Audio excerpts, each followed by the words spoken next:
vamos a empezar, esto lo hemos venido anunciando desde hace ya un tiempo, y esta primera noche vamos a dar una introducción al tema, las motivaciones y las razones de este tema, por qué lo traemos, y quizás va a ser una noche más de un vuelo, digamos, por encima del tema, más que entrar en asuntos particulares. Pero nosotros entendemos por múltiples razones que este es un tema necesario. ¿Quiénes de los que están aquí vienen de la tradición católica, vienen de la Iglesia Católica? Ok, bajen la mano. ¿Cuántos de ustedes se han sentado en algún momento a hacer un estudio o han tenido una lectura particular para entender la diferencia entre lo que creen los católicos y creen los evangélicos? ¿Quién lo ha hecho? Ok, hay un grupito. La mayoría no lo ha hecho. La idea es precisamente que nosotros seamos edificados en estas diferencias. Primero, porque nosotros necesitamos clarificar lo que nosotros creemos versus lo que creíamos antes. Puede ser que coincida, porque hay muchas cosas que coinciden. Fíjense que el curso se llama Diferencias y Similitudes. Entonces puede ser que coincida, y si coincide, pues afirmamos lo que ya creemos. Y si no coincide, tenemos que saber dónde diferimos y cuál va a ser la corrección que debemos hacer en nuestra manera de ver las cosas y de creer, y cuál es la base también para esa diferencia. Por lo tanto, el primer objetivo de este curso es nuestra propia edificación y clarificar lo que nosotros creemos y compararlo con lo que la mayoría de nosotros creíamos o habíamos conocido en el pasado. Ese es el primer objetivo. El segundo objetivo es prepararnos para una conversación honesta, abierta y fundamentada con una persona que todavía esté en la Iglesia Católica o en la fe católica. Cuáles son nuestros puntos de diferencia, cuáles son nuestros puntos de similitudes, nos puede ayudar a compartir el Evangelio de una manera clara, a ver en qué lugar de su caminar cristiano, si es que tiene el caminar cristiano, esa persona se encuentra, para poderlo también edificar a él.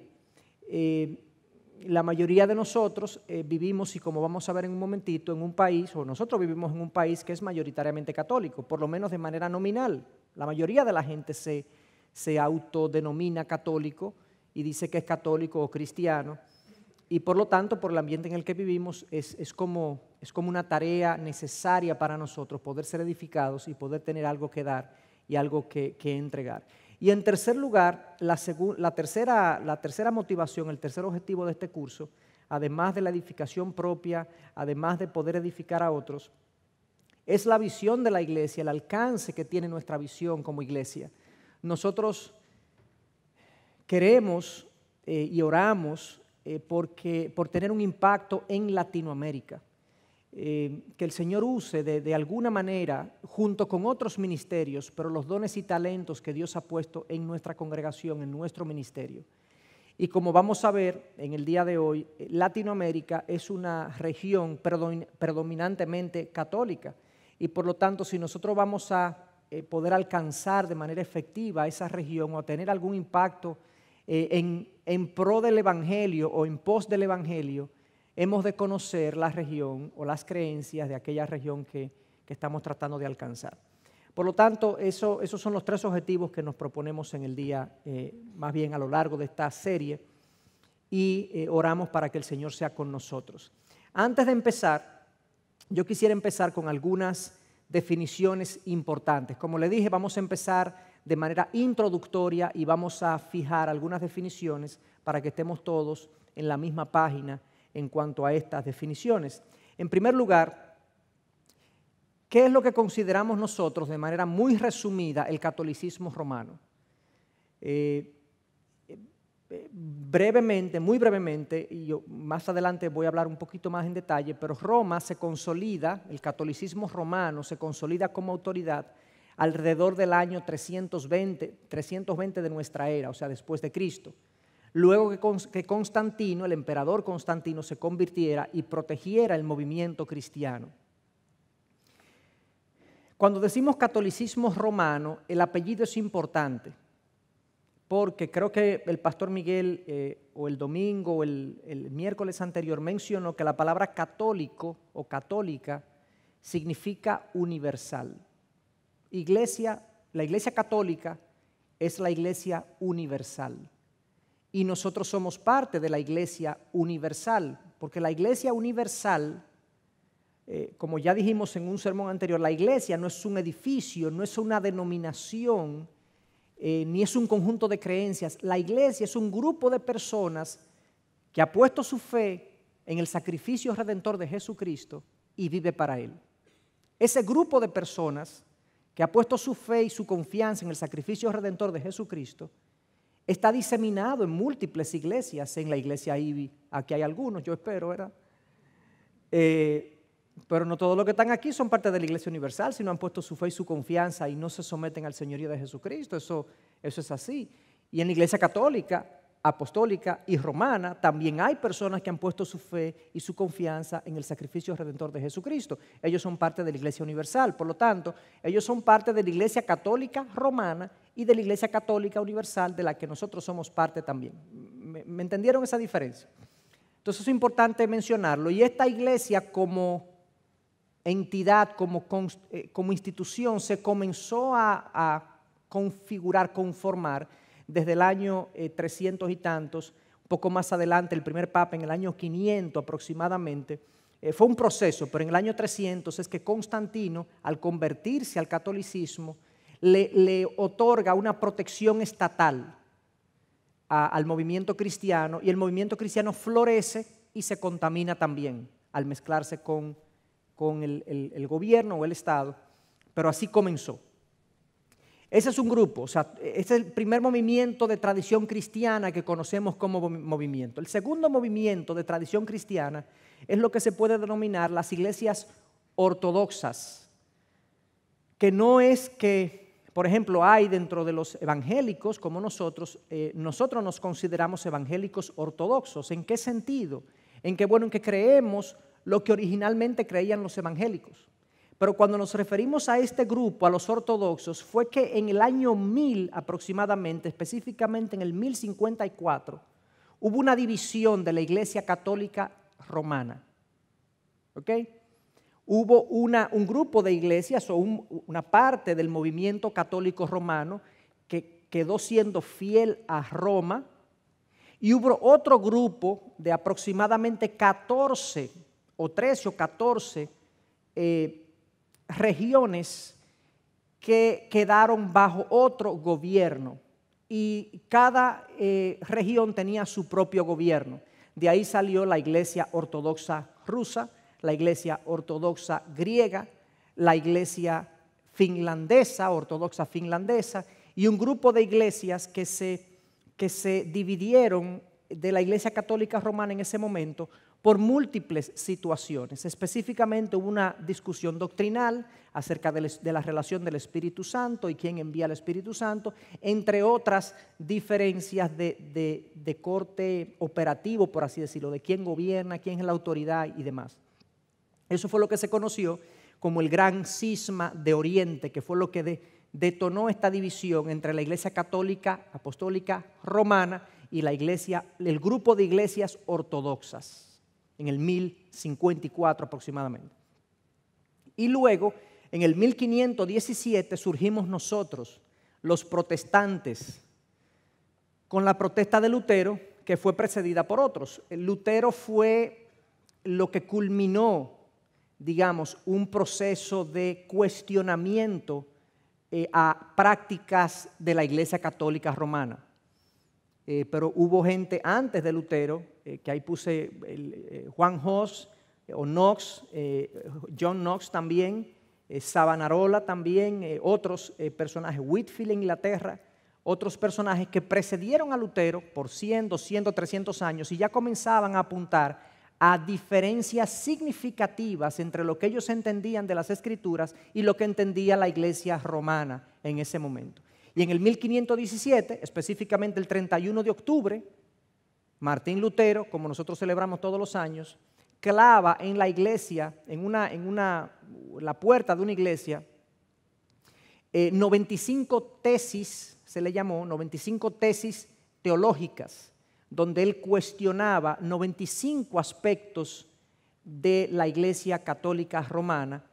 Casi todas las tesis tenían que ver con el tema del otorgamiento del perdón de pecados, producto de las penitencias. O sea que yo podía, por una penitencia, por un sacrificio personal, fuese económico o fuese, digamos, de mi cuerpo, yo podía lograr que Dios me perdonara los pecados, y Lutero emitió 95 declaraciones cuestionando eso. Desde ese momento, el movimiento protestante dio su inicio, o comenzó, digamos, y de ahí surgieron múltiples denominaciones bajo la sombrilla de protestantes. Están los bautistas, eventualmente los metodistas, bien al principio hubo iglesias calvinistas, y otros movimientos protestantes. Entonces, eso es como, si vamos a dividir la cristiandad, que son movimientos de tradición cristiana que se basan en la Biblia como su fuente primaria de autoridad. Digo primaria porque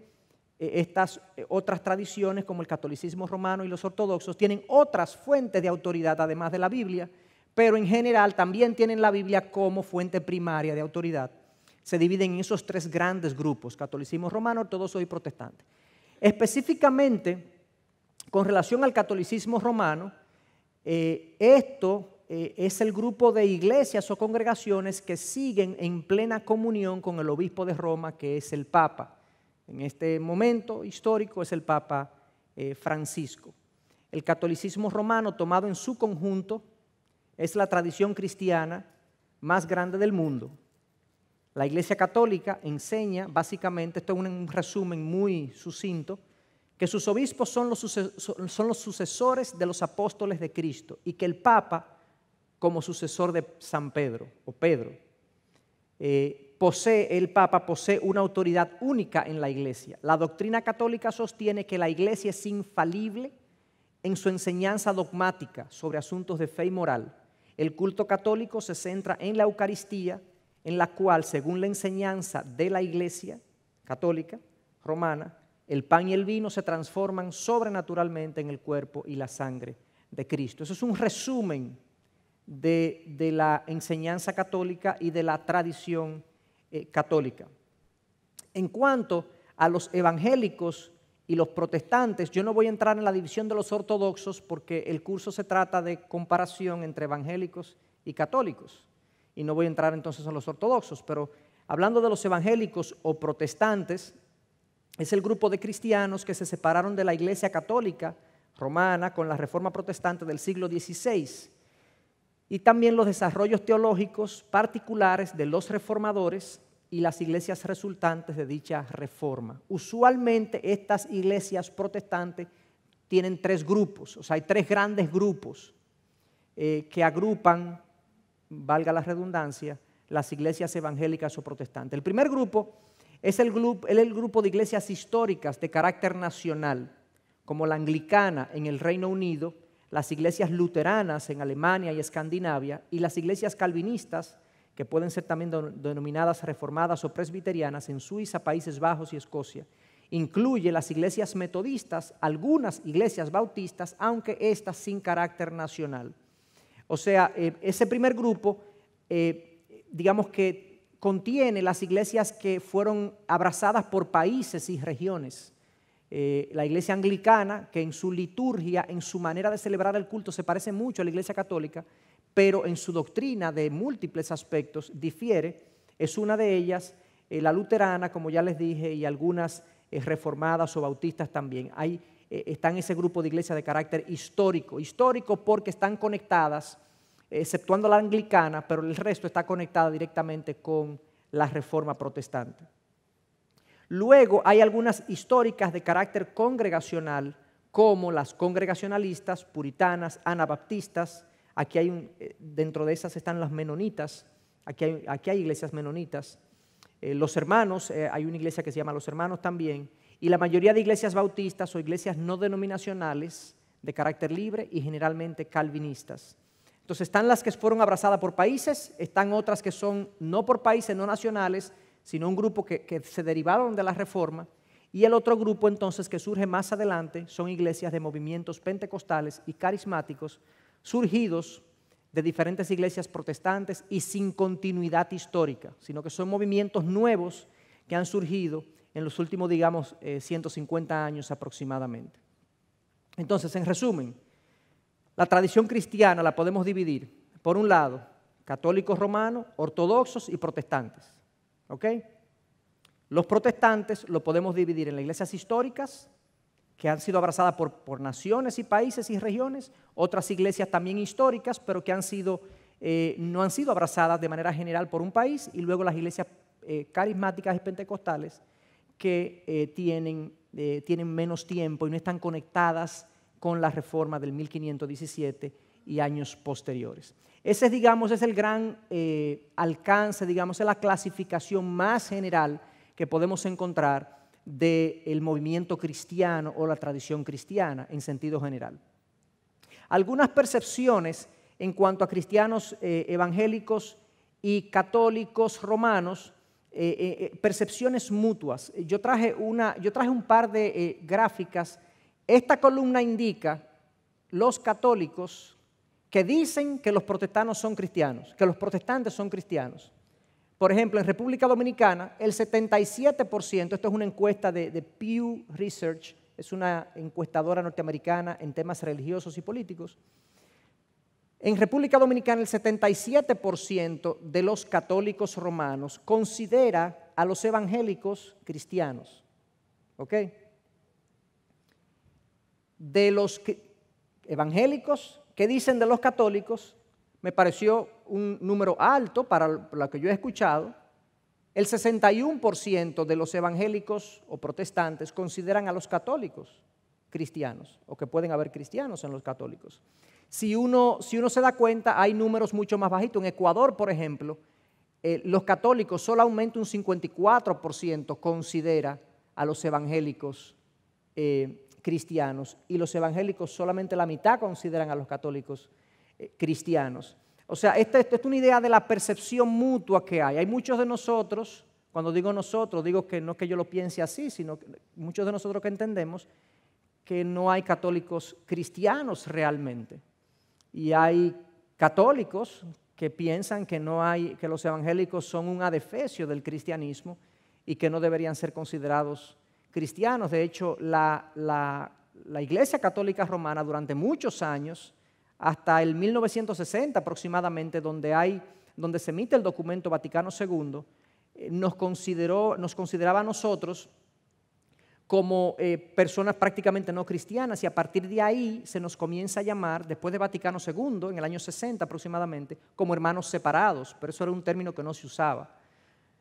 Pero esto nos da una idea de que en general, más o menos, la mitad, un poco más de la mitad de la gente católica cree que el evangélico es cristiano, y más de la mitad cree que el otro es cristiano. Pero fíjense que hay una mitad mutua que no se cree mucho y no se confía mucho del otro.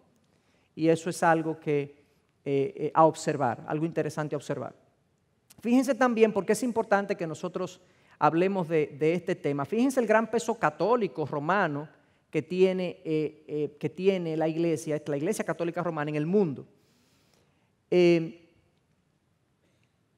Esto es un estimado de la población cristiana al 2010.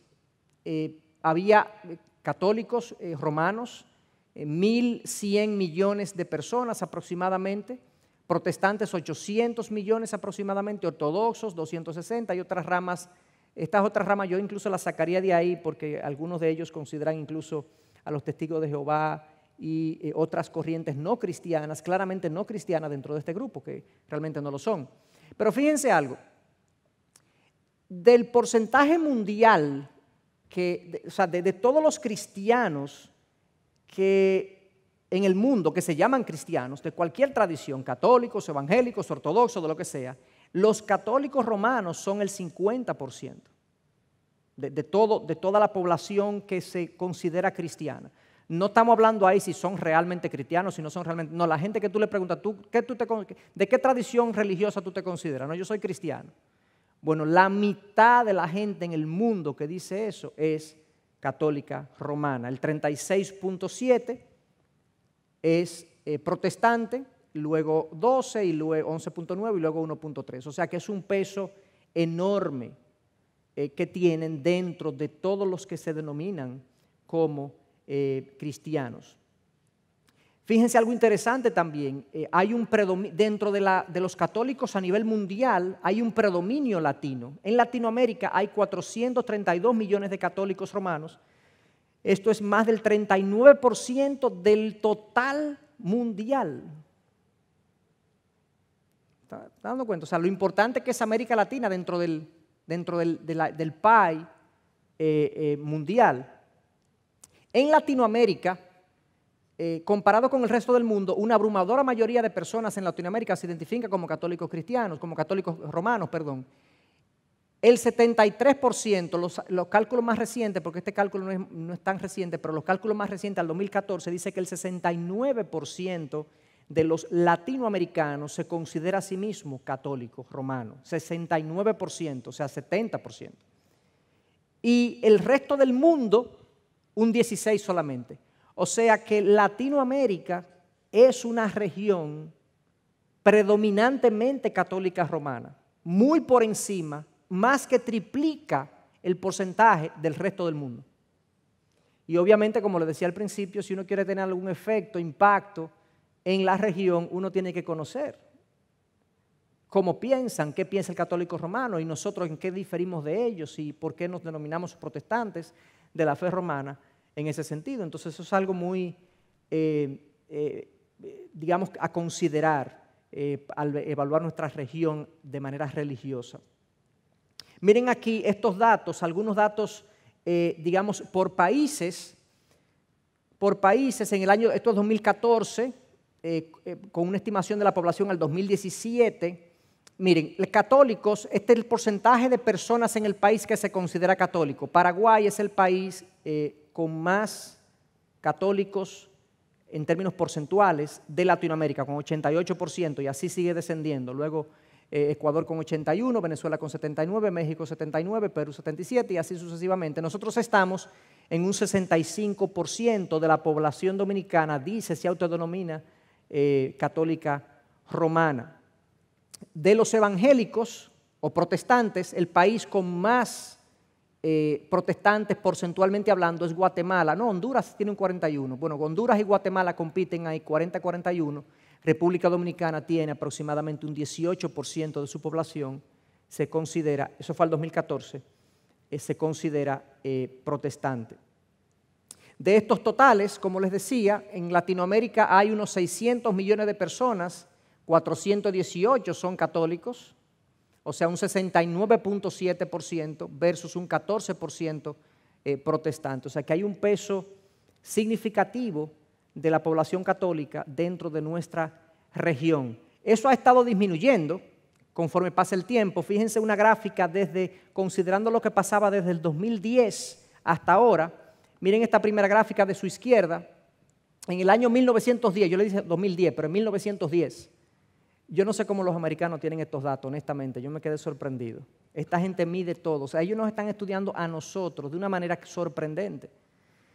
En el 1910, un 94% de América Latina, en promedio, decía ser protestante, católica romana. Hoy en día, un 69%, como ya le dije. ¿Recuerdan que vimos el número de 69.7%? O sea, que ha estado disminuyendo significativamente y obviamente la protestante también ha ido subiendo conforme ha ido pasando el tiempo. Pero fíjense algo, a pesar del menor peso católico, que lo indica esta gráfica, a pesar de eso, muchos evangélicos latinos crecieron católicos. Miren, esta gráfica, oigan lo que indica. El porcentaje de los protestantes actuales que dicen fueron criados en el catolicismo. O sea, yo hice ahorita una encuesta aquí, le dije, levante la mano los que vienen del catolicismo. Levante la mano de nuevo.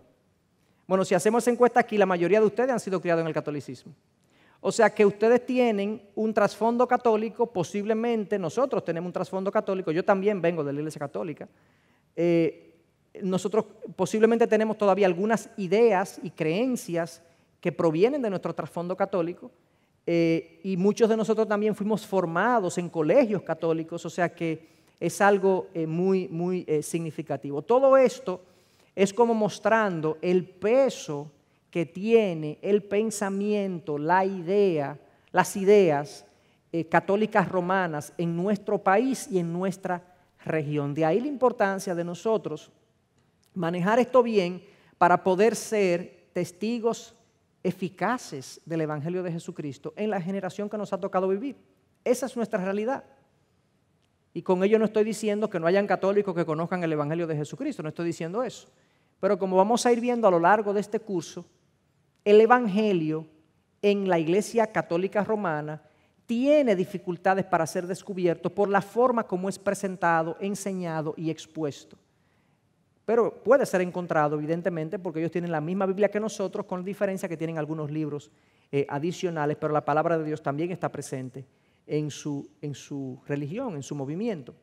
Entonces yo quisiera, ya en lo que me queda de tiempo, y esto lo voy a hacer hoy, pero el resto del tiempo de los temas siguientes va a ser que vamos a tomar uno o dos temas y vamos a profundizar en nuestras posiciones y las posiciones católicas romanas para ver cómo coinciden y cómo difieren. Pero aquí yo quiero hacer un vistazo rápido de al menos 8 similitudes que nosotros tenemos. Se van a sorprender, nosotros tenemos más cosas en común de las que nos imaginamos con la doctrina católica romana. Y luego vamos a comparar eso. Algunos comentarios que yo voy a hacer a lo largo de esta exposición que van a indicar las diferencias que tenemos pequeñas, pero no voy a profundizar en ellas por lo menos en el día de hoy. Comenzando con la doctrina de la Trinidad. La doctrina de la Trinidad es una doctrina que es afirmada en la Iglesia Católica y es afirmada en las iglesias evangélicas protestantes. Dios es Dios Padre, Dios Hijo y Dios Espíritu Santo. Y esta doctrina, entre paréntesis, lo que indica, lo que enseña, es que Dios es un solo Dios en 3 personas distintas. Dios Padre, Dios Hijo y Dios Espíritu Santo. No tenemos 3 dioses, tenemos un solo Dios, Yahweh, ese es nuestro Dios. Pero en ese Dios hay 3 personas distintas que conforman un solo Dios y son ellos Dios de manera separada. ¿Cómo? Explíqueme eso. No, yo no lo puedo explicar mejor de ahí. Esa es la realidad. La doctrina de la Trinidad es una doctrina que evidentemente trasciende nuestra comprensión, pero claramente la palabra, en múltiples pasajes a lo largo de toda la Escritura, enseña una y otra vez esta realidad. Dios Padre, Dios Hijo y Dios Espíritu Santo. Son iguales en naturaleza, que es divina, pero distintas personas, con relaciones eternas entre ellos. El Padre siempre ha sido Padre, el Hijo siempre ha sido Hijo eternamente en la eternidad pasada, y el Espíritu Santo siempre ha sido Espíritu Santo. Y hay relaciones fijas entre ellos. El Hijo no comenzó a tener una relación de hijo cuando vino a la tierra, no, Él era el Hijo desde toda la eternidad, con el Padre desde toda la eternidad, y la relación que ellos dos tienen con el Espíritu Santo viene y es desde toda la eternidad pasada. Y evidentemente también, no evidentemente, pero sí también afirmamos, tanto los católicos como los evangélicos, que estas tres personas tienen distintos roles en la creación, en la salvación y en la santificación. Nosotros sabemos, por Génesis 1:1, que Dios habló, Dios Padre habló, el Hijo fue el agente de la creación, como nos dice claramente la palabra, tanto en el libro de Juan, en su capítulo 1, los primeros versículos. Dios habló por medio de la palabra, el Hijo fue el agente de la creación y el Espíritu también estaba participando de la creación en el momento mismo. 3 tareas distintas, pero los 3 involucrados. En la salvación, el Padre ordena el plan, el Hijo lleva a cabo el sacrificio redentor y el Espíritu Santo habilita y llena al Hijo para hacer eso. y también convence al creyente de pecado y es quien trae regeneración al corazón. Entonces ahí vemos también toda la Trinidad involucrada en el proceso de salvación con tareas distintas. El Padre llama a aquellos que han de ser suyos, los trae al Hijo, ¿a través de quién? Del Espíritu Santo, que es quien produce convicción de pecado. Y en la santificación también tienen un rol distinto. Por lo tanto, afirmamos entonces la doctrina de la Trinidad, y estas cosas puede tener una terminología distinta, pero si uno estudia la doctrina evangélica y católica en este punto en particular, encontrará una similitud y algo prácticamente igual en términos doctrinales. Obviamente yo debo señalar que dentro de la Iglesia Católica Romana hay muchos movimientos teológicos también y tendencias que, aunque no son separadas de la Iglesia Católica, pero realmente hay discusiones y controversias a lo interno de la Iglesia Católica. Por lo tanto, yo estoy hablando en general de la enseñanza oficial de la Iglesia, como es enseñada en su catecismo. En segundo lugar, creemos que Dios tiene una naturaleza, afirmamos una naturaleza similar. Ellos la afirman y nosotros la afirmamos. Dios tiene atributos no comunicables, los que pertenecen a la deidad, como omnipotencia, omnipresencia, omnisciencia, autosuficiencia, inmutabilidad, eternidad. ¿Qué significa esto? Hay múltiples formas de clasificar los atributos de Dios. Cuando yo hablo de atributos, o nosotros hablamos de atributos, los teólogos reformados hablan de excelencias de Dios. Los atributos de Dios son sus características, sus virtudes. Como yo, que puedo ser un individuo simpático, puedo ser un individuo brillante, eso podría ser ojalá un atributo deseable realmente, pero las características suyas de su personalidad y de su persona son sus atributos. Dios tiene atributos. Entonces, una forma de dividirlo, que a mí me gusta mucho como lo que esto transmite, es que hay atributos no comunicables de Dios. O sea, estas son cosas que Dios no nos puede pasar a nosotros. Dios no me puede hacer a mí inmutable, porque yo soy un ser humano. Dios no me puede hacer a mí omnipotente, porque solo Dios es omnipotente. Dios no puede hacerme a mí omnisciente, porque yo nunca voy a saberlo todo, solo Dios puede saberlo todo. Estas son cosas que le pertenecen a Dios y es Él que las tiene. Y nunca, aún después de la resurrección, nosotros no vamos a poseer esos atributos porque pertenecen a la deidad. Ahora, hay atributos de Dios comunicables que son cosas que puede pasarnos a nosotros: la fidelidad, la bondad, el amor, la sabiduría, la misericordia, la gracia, la justicia y otros. Son atributos más morales de Dios que Él nos pasa en el proceso de santificación, Él nos pasa a nosotros. Tanto la Iglesia Católica Romana como nosotros afirmamos estas mismas cosas acerca de Dios. Ellos nos creen en un Dios distinto en ese sentido, en términos de sus atributos, que nosotros. Y por tanto coincidimos también, tanto en la doctrina de la Trinidad como en la doctrina de los atributos de Dios. De estas cosas podemos hablar mucho más, pero es simplemente repasando que estamos.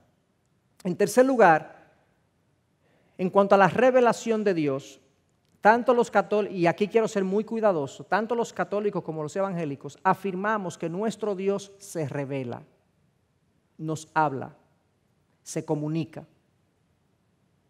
Hay otras religiones cuyos dioses no hablan y no se comunican y no se puede conocer su voluntad.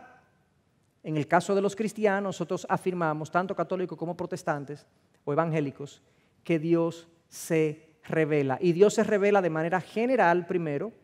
Esto está, como les dije, esto coincide con la doctrina católica. Dios se revela de manera general en su creación. En la creación Dios nos dice que Él existe y cómo Él es hasta cierto punto. Hay algunas cosas que podemos conocer de Dios a partir de la creación. Se revela también en nuestra conciencia moral. Nosotros tenemos un código moral que no sabemos quién lo puso ahí. Bueno, nosotros sí sabemos quién lo puso ahí. Pero hay un código moral con el que nosotros venimos de fábrica que indica que hay un dador de ese código moral. Eso es indicación de que Dios se revela. Dios en su providencia también en su providencia de cuidar y de sostener su creación. Vemos cómo las cosas funcionan de manera providencial. Hay como un cuidado automático, hay un mecanismo. Bueno, los naturalistas le llaman un ecosistema, le llaman la madre naturaleza, que se autocuida, que tiene sus sistemas inmunológicos y sus sistemas de equilibrio propio. Eso se lo inventó ¿quién? Eso se lo inventó no la naturaleza, pero ¿quién es la naturaleza? Tiene que haber alguien, algo que concibió y planificó ese equilibrio. No, eso es así. Eso fue así como, esa cosa fue así. Bueno, y ahí vemos entonces que hay un Dios que cuida, que protege, que preserva. Y también hay una cosa bien curiosa en el ser humano a lo largo de la historia, y es un sentido de Dios que está presente en la mayoría de los seres humanos, si no en todos. De hecho, Romanos 1 dice que en todos, pero hay algunos que no lo reconocen y que lo ignoran, y el libro de los Salmos le dice que es necio el que niega que no hay Dios. Hay un sentido de Dios, hay un sentido trascendente en el ser humano que le dice que hay algo superior. Estas son cosas en las que Dios se revela de manera general. Ahí coincidimos con los católicos, pero hay también una revelación especial, o sea, de la revelación general, yo no llego a Cristo, yo no llego a la salvación, ¿me explico? Yo llego a conocer que Dios existe y su poder lo deduzco y su perfección lo deduzco de ahí, pero yo todavía no sé que hay un camino, hay una persona que vino y se encarnó por mí, murió por mí y me conduce al Padre. Eso requiere algo adicional, que es la revelación especial. Dios se comunica entonces a través de sus actos, de sueños, de visiones, de la encarnación del Hijo y de la palabra de Dios. A través de estas cosas, Dios nos habla. Cuando hablamos de sueños y visiones, recuerden que hubo un tiempo en la historia redentora donde la gente no tenía la palabra escrita y Dios le hablaba a través de sueños. Dios le habló a José a través de sueños, el padre, el esposo de María. Y le habló a muchos otros a través de visiones también. Pero la encarnación del Hijo, también Jesús le dice a Tomás: el que me ha visto a mí, ha visto al Padre. El que me conoce a mí, conoce al Padre. Yo y el Padre somos uno. Él vino para revelarnos al Padre. Dice el libro de Hebreos en su capítulo 1 que Él es la representación exacta de la naturaleza de Dios, de su naturaleza divina. O sea que Dios nos habla a través del Hijo. Si nosotros queremos conocer a Dios, cómo es Dios, cómo responde Dios, cómo actúa Dios, cómo ora Dios, váyanse a los evangelios y léanse los evangelios donde se nos relata la vida de Jesús y nosotros vamos a ver cómo es Dios, cómo actúa, cómo camina, cómo ora, cómo hace las cosas, cómo vive Dios. Ahí está revelado. Y la palabra de Dios entonces, la más perfecta revelación de Dios al ser humano es la encarnación de su Hijo en la persona de Jesús. Y la palabra que está escrita, y el centro de la palabra es Cristo. Cristo es el centro de la revelación de Dios. Es la palabra viva y la Biblia es la palabra escrita. Entonces, aquí hay una diferencia que debo mencionar. Nosotros creemos eso junto con los católicos romanos. Pero hay una diferencia, primero, en cuanto a la forma como el ser humano responde a la revelación general de Dios. El evangélico tiende a pensar o tiende a ser escéptico sobre la posibilidad de que alguien responda positivamente a la revelación general. Hay un buen grupo de católicos que entiende que el hombre ve todo esto, ve la creación, ve la obra creadora de Dios y demás, y tiende entonces a buscar a ese Dios creador. Y tiende incluso a encontrar salvación por medio de la obra de creer en ese Dios general, en ese Dios creador, en ese Dios que está por encima de todo. Nosotros somos escépticos de que la revelación general conduzca a un ser humano a eso. Eso es una diferencia que tenemos. Yo no voy a profundizar en eso hoy, pero más adelante. Y hay otra diferencia aquí en cuanto a la palabra de Dios. La palabra, ambos grupos, católicos y evangélicos, creen que ha sido inspirada por Dios, pero el evangélico en general afirma su suficiencia y el católico admite otras fuentes de autoridad como la tradición. ¿Me explico? Para nosotros, como dice la palabra en Primera de Pedro, la Biblia, la palabra de Dios, contiene todo lo que yo necesito para la vida y para la piedad.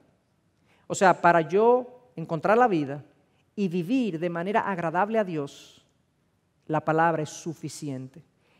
Uno de los aspectos importantes, claves de la Reforma Protestante, es la idea de sola escritura.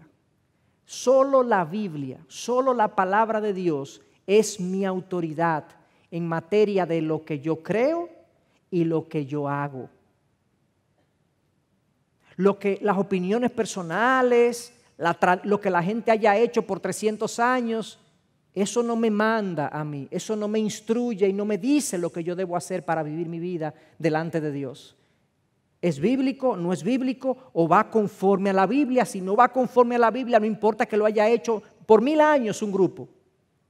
Yo debo desecharlo. La tradición no tiene autoridad.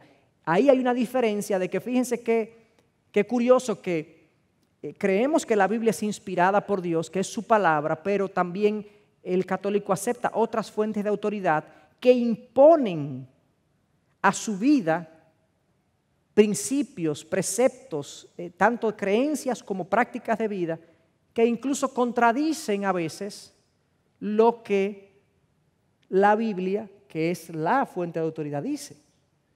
Esas son las cosas en las que, y es uno de los aspectos donde más vamos a hablar más adelante en cuanto a nuestras diferencias con ellos. Fíjense, la Biblia como la palabra de Dios literal. ¿Quién cree que la Biblia es literalmente la palabra de Dios? Por ejemplo, en República Dominicana, fíjense, el 83% de los evangélicos cree que la palabra de Dios, que la Biblia es la palabra de Dios literalmente. Los católicos, un 75% de los católicos dominicanos creen que la Biblia es la palabra de Dios. Es increíble la coincidencia, ¿cierto? Yo estoy muy preocupado por el 17% de los evangélicos que no creen que la Biblia es la palabra de Dios. A mí me tiene muy preocupado porque realmente, o sea, si a esta altura del juego todavía la Biblia no se ha probado a sí misma en tu vida, como la autoridad de tu vida, es una cuestión que te tienes que preguntarte, o sea, ¿dónde está tu corazón y dónde está tu fe? Porque todo lo que somos como creyentes se basa en lo que la Biblia dice, que ocurrió en la cruz, que Dios hace por nosotros, en fin. Pero me llamó la atención que el 75% de los católicos lo cree. Yo quizás, a veces uno se preguntaría, bueno, y entonces eso quiere decir que, no, primero vamos a ponerlo a nivel evangélico. Si yo le llevo a ustedes un pasaje que desafía alguna práctica de tu vida, claramente desafía una manera de pensar que tú tienes o una manera de proceder que tú tienes, ¿qué se supone que tú como cristiano debes hacer? Inmediatamente, si está claro ahí en la palabra, ¿verdad? O sea, no hay que orar para obedecer, ¿cierto? Y que déjame orar. No, o sea, que si está claro, está claro. La Biblia es eso. La Biblia, dice el libro de Santiago, que es glorioso cuando uno recibe con humildad la palabra implantada. Ese es el que Dios bendice, porque recibimos los beneficios de vivir según la sabiduría revelada. De la misma manera, entonces, en varias ocasiones a mí me ha tocado hablar con personas que tienen una tradición católica y claramente hablamos de un pasaje específico de la palabra, de alguna práctica específica, y les resulta difícil aceptar, a pesar de que el 75% indica que creen la palabra de Dios como literal, que es una autoridad para su vida. Entonces, pero son cosas que son curiosas y que uno tiene que observarlas y también me llama la atención que nosotros también tenemos muchas cosas que tenemos que corregir y tampoco lo hacemos a pesar de que consideramos la palabra de Dios o la Biblia como la palabra de Dios literal. Sigamos entonces con las similitudes, me quedan algunas. Otra similitud importante es la persona de Jesucristo. La persona de Jesucristo es el personaje principal en la Iglesia Católica y es el personaje principal en nuestra iglesia, en nuestra iglesia protestante a nivel general. La relación que tiene Jesús con el Padre y con el Hijo, coincidimos ahí con los católicos. Ambos creemos que Jesús era Dios antes de venir a la tierra y se encarnó en María la Virgen, ¿cierto? Se encarnó, se hizo hombre. Dice Filipenses 2 que Él no consideró el ser igual a Dios como algo a que aferrarse, sino que se despojó a sí mismo y se hizo hombre. Y como hombre fue siervo y como siervo fue a la cruz. Esa fue la humillación de Cristo al venir a la tierra. Pero ambos grupos creen en la encarnación de Jesús y creen también en el nacimiento virginal. Ambos grupos creemos que Jesús tiene una naturaleza divina y tiene una naturaleza humana, pero es una sola persona. Jesús no es dos personas. No hay una naturaleza divina que hace una cosa y una naturaleza humana que hace otra cosa. Jesús es una sola persona donde de manera misteriosa para nosotros se conjugan estas dos naturalezas.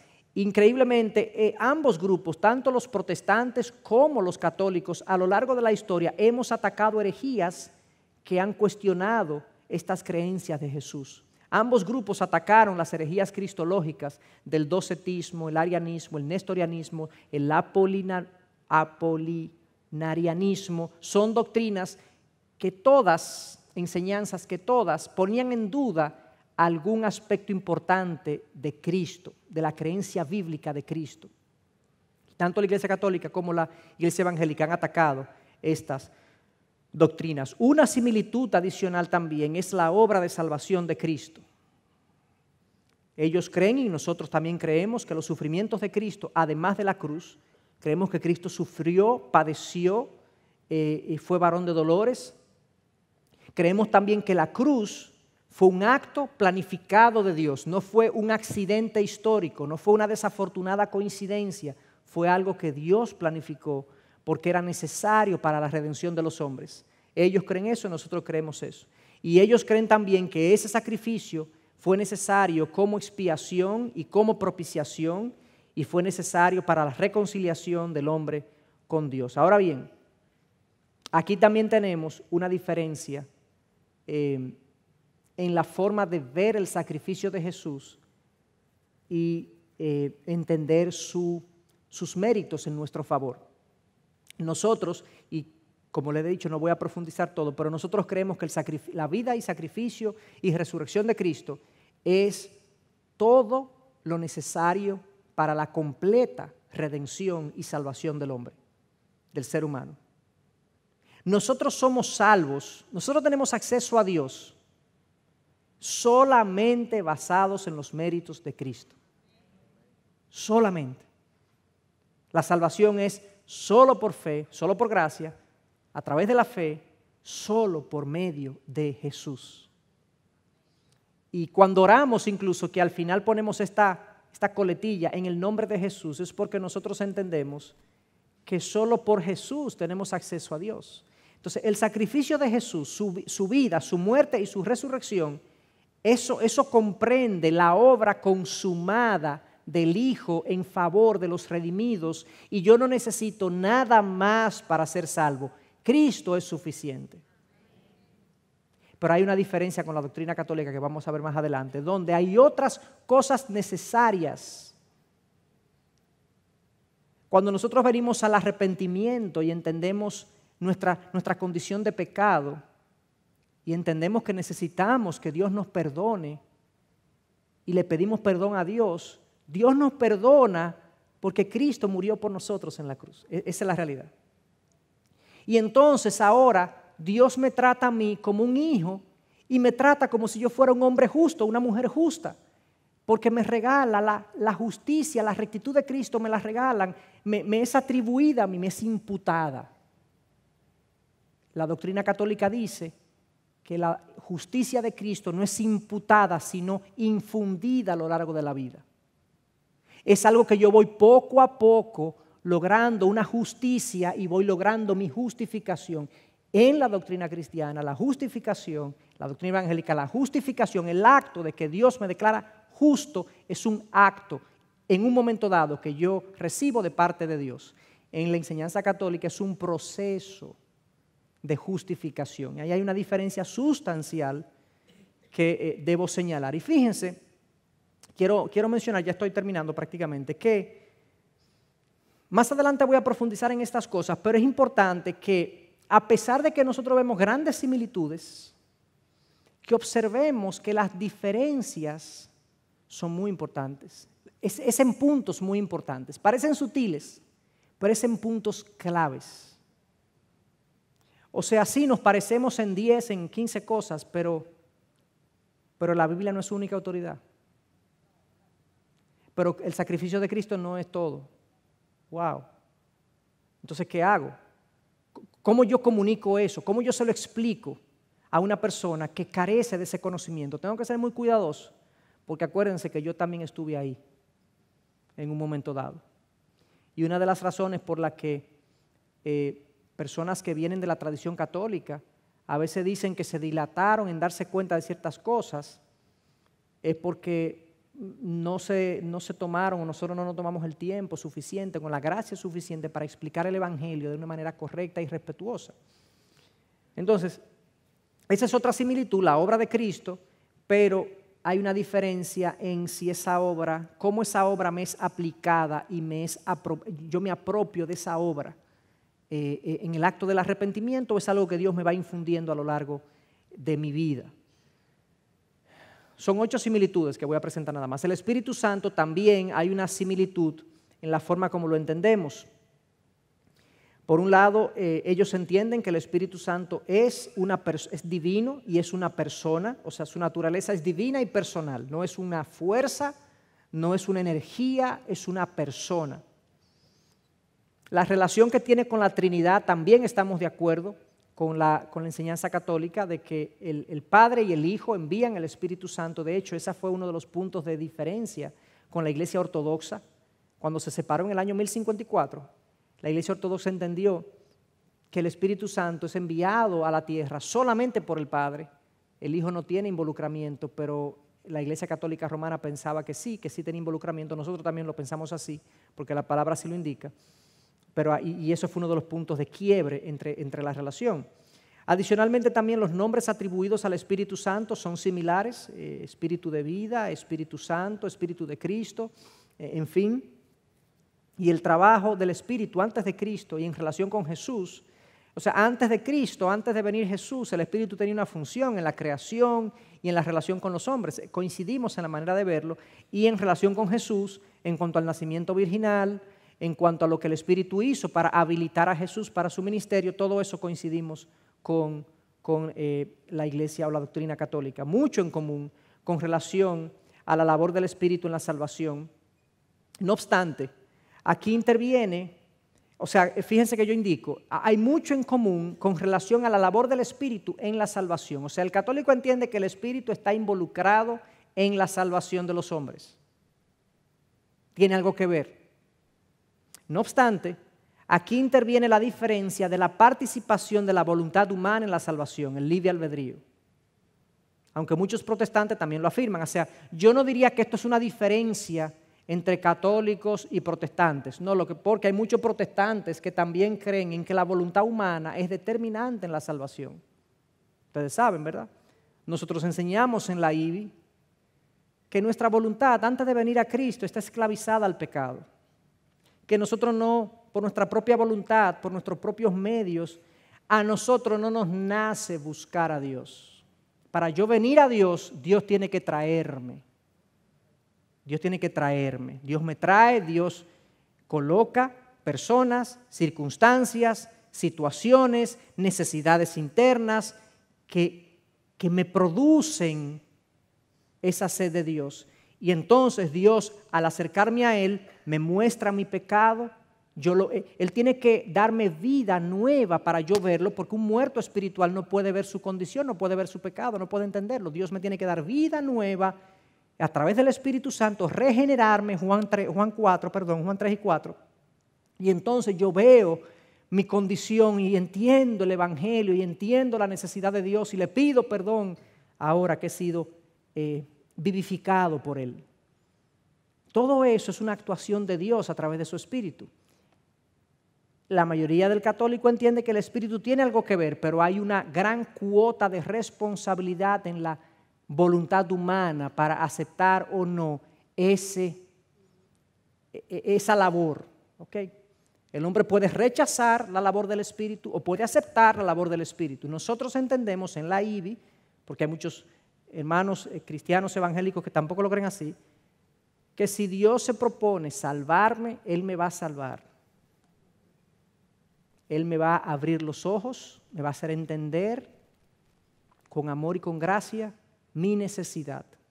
Y sí, yo lo voy a escoger a Él, sí. Aquí nosotros vamos a ver que hay un hombre, una mujer escogiendo a Dios. Pero es porque Dios ha creado internamente una necesidad de Él. Entonces hay una diferencia en cómo el Espíritu Santo se involucra en la salvación. Pero entendemos ambos que tiene algo que ver en la salvación. O sea que ahí hay una disparidad ligera. En séptimo lugar, el ser humano. Hay una coincidencia en muchos aspectos en este tema, pero hay diferencias también. Ambos creemos que somos hechos a imagen de Dios.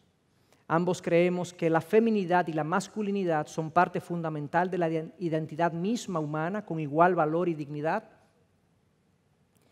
Ambos pensamos que estamos compuestos por una parte material, el cuerpo, y una parte inmaterial, que es el alma o el espíritu. Puede haber diferencias en la tricotomía o la dicotomía de si es alma, espíritu y cuerpo, o alma, cuerpo, 2 o 3, pero ese no es el tema de ahora. Pero ellos también entienden que hay una parte material e inmaterial. El pecado dañó al hombre y se extendió a toda la humanidad. Eso lo entendemos. Y su entendimiento también coincide con ese. No obstante, de manera extraña, aunque ellos afirman la universalidad del pecado, como nosotros lo hacemos, porque Romanos 3:23 lo dice claramente, que todos hemos pecado y hemos sido destituidos de la gloria de Dios, y claramente la palabra dice que no hay hombre justo ni aun uno, no hay quien busque de Dios, no hay quien haga lo bueno, no hay ni siquiera uno, y la palabra también dice en Eclesiastés que no hay nadie que exista que no peque. O sea, todos nosotros tenemos esa condición. A pesar de eso, hay una diferencia en qué tanto daño el pecado le hizo al ser humano, o sea, qué tanto el pecado me afectó y me inhabilitó para buscar a Dios. En general, la doctrina católica es más benevolente con el ser humano, considera que el ser humano no está tan dañado como para buscar a Dios. Nosotros pensamos diferente en ese sentido. Y hay también una excepción muy singular, muy particular en la doctrina católica, que es el no pecado de María. María, la madre de Jesús, es considerada por la doctrina católica oficial como una mujer sin pecado. La Inmaculada Concepción de María, se llama la doctrina, es que María no pecó. Basado en esa expresión que le dijo el ángel Gabriel cuando le dijo, bendita eres entre todas las mujeres, y le dice luego que ella está llena de gracia, y esa llena de gracia se interpreta como una mujer sin pecado. Entonces, en esta doctrina del pecado hay esa diferencia en cuanto al daño que el pecado nos hizo y en cuanto a la excepción de María como una mujer que junto con Jesús sería el otro ser humano que existió y que va a existir, que no tuvo pecado en su vida. Yo no voy a entrar en detalles en la noche de hoy en cuanto a eso, pero sí es interesante ver esa excepción y que realmente, hay muchos que no lo saben, pero realmente se afirma la inmaculabilidad de la Virgen María en ese sentido. Por último, hay también una coincidencia en la esperanza y realidad futura, la salvación para los hijos de Dios. O sea, si usted le pregunta a un católico, ¿tú crees que los hijos de Dios al final de su vida, para dónde van, qué son? Bueno, somos salvos. Pero también aquí hay más que una sutileza, hay una doctrina claramente enseñada que hay un estadio temporal del purgatorio y hay un estadio eterno de gloria luego de que yo salgo del purgatorio, si es que tengo algo que purgar antes de yo irme a la gloria eterna. La doctrina del purgatorio es una doctrina que no voy a entrar en los detalles ahora, pero es una doctrina muy conocida, muy criticada, y que realmente es una de las doctrinas con menos fundamento, digamos, del pensamiento católico, para afirmarla de la manera que lo hacen. Hay toda una serie de prácticas. Las misas, por ejemplo, a los fallecidos se basa en el hecho de que existe un purgatorio, y las misas contribuyen con que la persona acorte ese periodo de purgatorio. Además de eso, existe lo que se llama el tesoro de los méritos de los santos, que está conectado a la doctrina del purgatorio, donde los santos de la iglesia, los santos que han sido los hombres y mujeres que han sido canonizados por la iglesia, en la doctrina católica del tesoro de los méritos se indica que estos hombres y mujeres han acumulado más méritos de los que se necesitan para la salvación. Y por lo tanto, el excedente de méritos, el superávit de méritos, pueden ser regalados a aquellos que necesitan salir del purgatorio. Entonces se conectan el superávit de méritos de los santos con esta doctrina y tienen una serie de prácticas unidas a esto. Pero coincidimos en que eventualmente saldrán de ahí y llegaremos a la gloria. La condenación para el resto, también coincidimos en eso de que habrá una condenación para aquellos que no se hayan arrepentido y no hayan venido a Dios.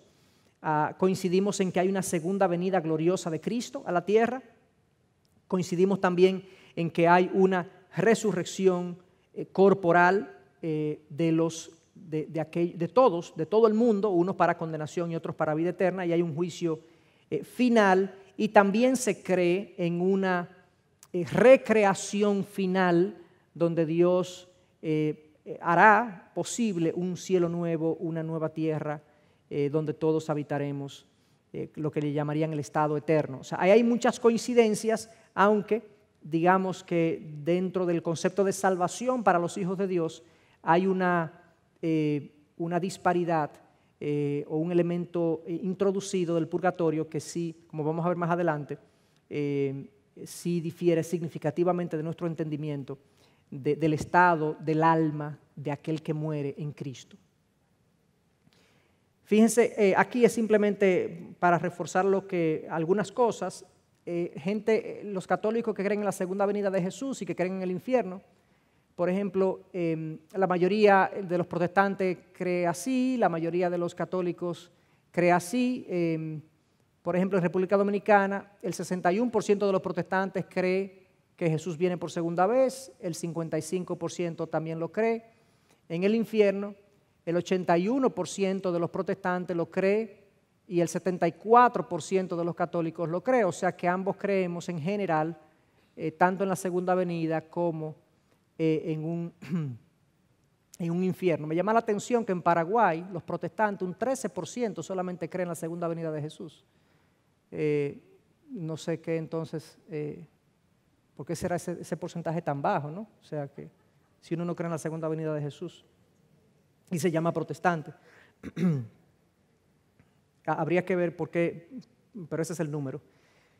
Bien, entonces, eso es como un panorama del espectro religioso, mundial, latinoamericano, y ya específicamente pudimos revisar 8 áreas donde hay bastante similitud, aunque hubo 2 o 3 donde hicimos algunas observaciones porque no es una similitud completa. Pero a lo largo entonces de esta serie lo que queremos hacer es profundizar un poco más en algunos de estos conceptos. En la medida que yo iba preparando este material y que he preparado otros ya, realmente me di cuenta que va a ser una revisión teológica también para nosotros, porque vamos a tener que entrar en revisar lo que nosotros creemos. Y eso va a hacer que algunos de nosotros también puedan llenar algunos baches, por así decirlo, teológicos y de entendimiento de algunas enseñanzas fundamentales que son parte de nuestra fe.